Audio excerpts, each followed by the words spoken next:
back to History Class with Dr. W and our continuing discussion of 1968. We've been talking about one of the most well-remembered aspects of 1968, the music of that year. And in this lecture, I'll turn to another of the significant themes in the music of 1968, the prominence of Motown and R&B. 1968 was a noteworthy year for R&B, Motown, and music in general as a bridge between the races. Some of the biggest musical stars of the age were African American, including James Brown, Aretha Franklin, Stevie Wonder, and groups like the Supremes, the Temptations, and the Platters, among many others.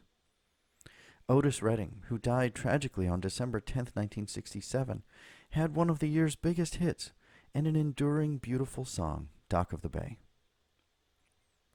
Motown Records, under the direction of Berry Gordy, was an independently owned and operated record company operating out of Detroit. Detroit was a city in the center of the racial issues of the time, as demonstrated by the Detroit riots in the summer of 1967. Nonetheless, the city had acquired a reputation as a, quote, model city of race relations, and Motown strived to offer a bridge between the races.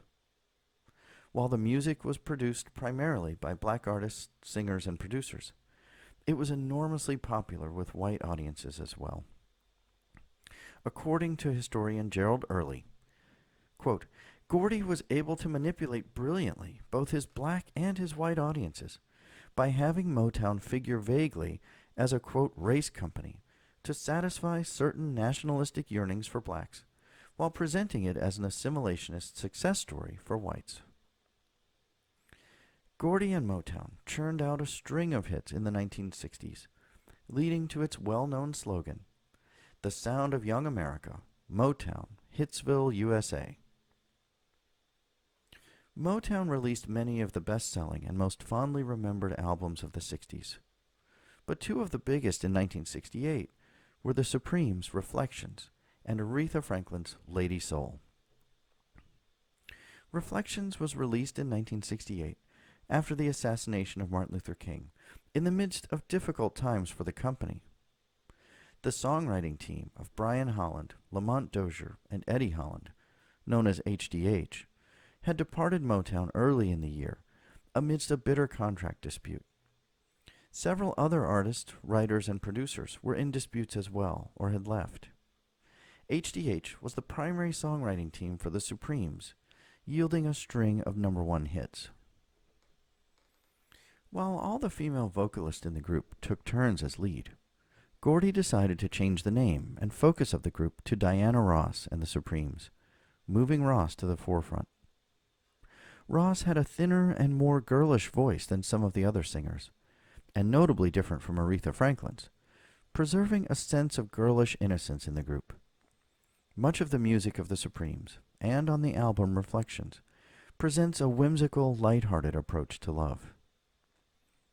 It was also important that none of the songs on Reflections took on the riots, bloodshed, or the civil rights clashes of the late 1960s. Gordy sought to preserve the maximum marketability of the Supremes, maintaining an image of glamour and innocence that some critics described as ignorance, but was an intentionally and successfully crafted image. The Supremes at that time were Gordy's biggest group, and he didn't want to risk that marketability by having them sing about controversial subjects. And it worked. Reflections was a massive hit album, popular with both white and black listeners. Aretha Franklin is a marked contrast with the Supremes. Her singing was more dynamic. Recording at Atlantic Records, Franklin had a huge debut album in 1967 with I Never Loved a Man the Way That I Loved You, earning a key to the city of Detroit as a result. Her producer at Atlantic, Jerry Wexler, allowed Franklin to write and sing what and how she wished. As he said, she just, quote, sat down at the piano and the hits started coming. Her follow-up record, 1968's Lady Soul, is an utter classic. Aretha's vocal style derived from the gospel sound of black churches.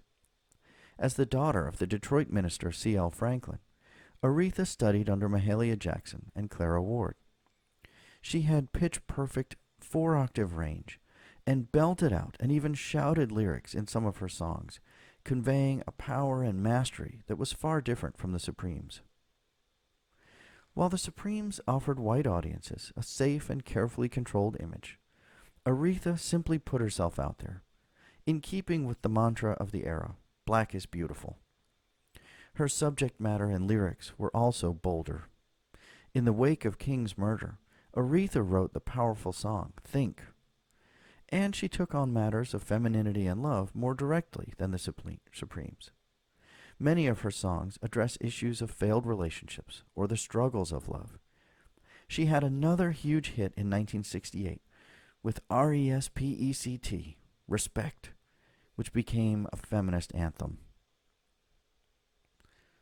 The Supremes and Aretha Franklin both were hugely successful crossover artists, appealing to black and white listeners, but they got there in different ways.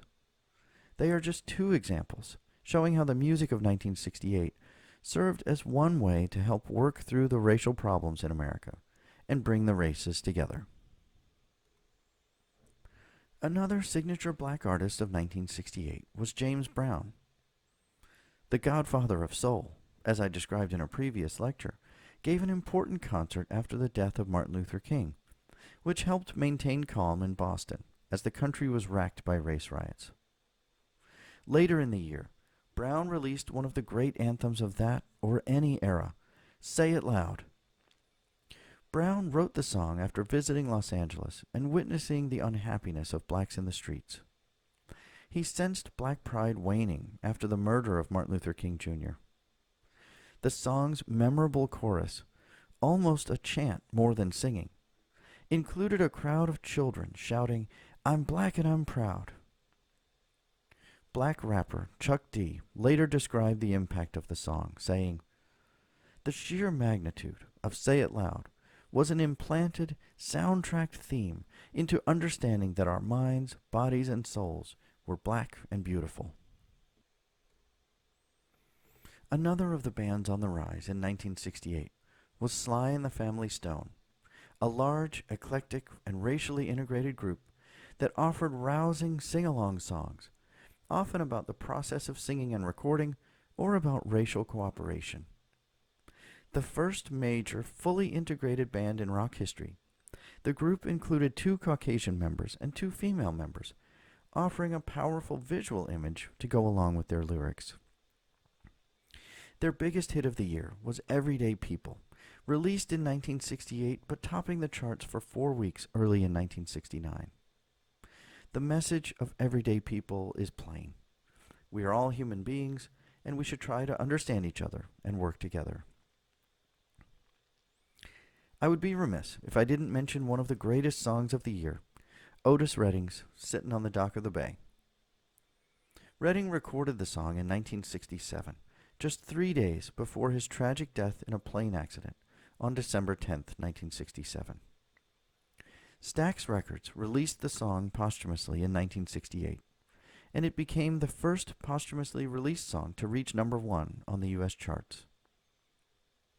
Redding, who had an extensive catalog of songs before Dock of the Bay, enjoyed success after his death far beyond what he had known in life. Stax Records assembled a number of collections released after his death, and Dock of the Bay has been recorded and re-recorded by dozens of artists over the years. It is one of the most played songs in history, and was ranked as the number 26 greatest song of all time by Rolling Stone magazine. In the next lecture, our final one in this course, I'll talk about a few more of the musical themes of 1968.